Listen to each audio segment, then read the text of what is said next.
नमस्कार बंधुरा रिमिर बांगाली रान्नाघरे आपनादेर सबाइके स्वागत। सामनेई जन्माष्टमी और এই जन्माष्टमीते আমরা কিন্তু এই সুজির পায়েস গোপালের ভোগের জন্য তৈরি করতে পারি।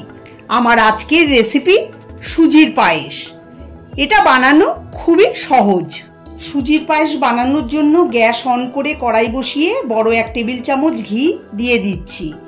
গ্যাসের ফ্লেম লো করে ঘিটাকে হালকা গরম করে নেব। ঘি গরম হয়ে গেলে এর মধ্যে দিয়ে দিচ্ছি 14-15টা আধ ভাঙা কাজু আর দিচ্ছি 14-15টা কিশমিশ। এখন এই কাজু কিশমিশটাকে হালকা করে ভেজে নেব। দেখুন বন্ধুরা, কাজু কিশমিশটাকে হালকা করে ভেজে নিয়েছি। এখন তুলে একটা প্লেটে রেখে দিচ্ছি।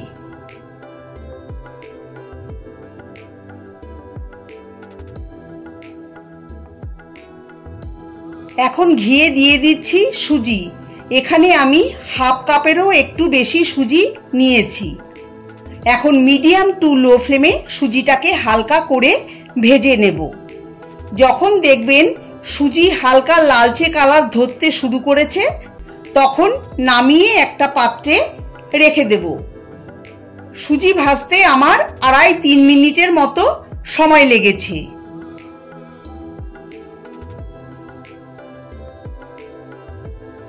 এখন কড়াইতে দিয়ে দিচ্ছি হাফ লিটার দুধ।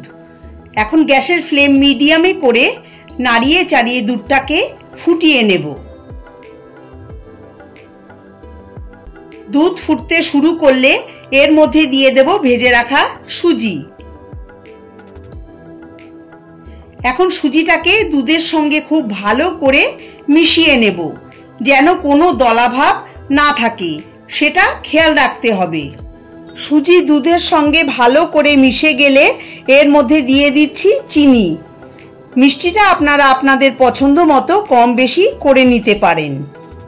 আমি 6 টেবিল চামচের মতো চিনি দিয়েছি। চিনি দিয়ে মিশিয়ে দিয়ে দেব ভেজে রাখা কাজু কিশমিশ।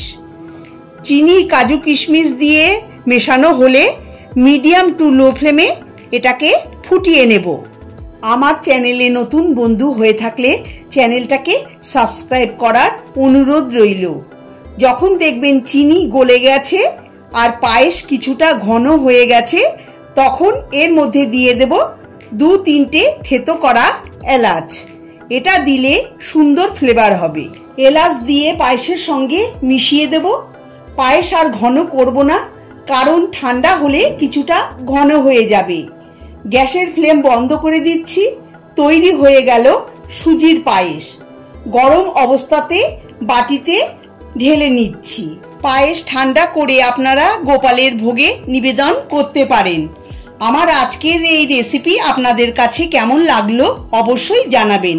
যদি ভালো লেগে থাকে তাহলে আপনারাও বাড়িতে অবশ্যই একবার ট্রাই করে দেখতে পারেন। আশা করি আপনাদেরও ভালো লাগবে। ভালো লাগলে লাইক, কমেন্ট, শেয়ার করার অনুরোধ রইল। সবাই ভালো থাকবেন, সুস্থ থাকবেন। ধন্যবাদ।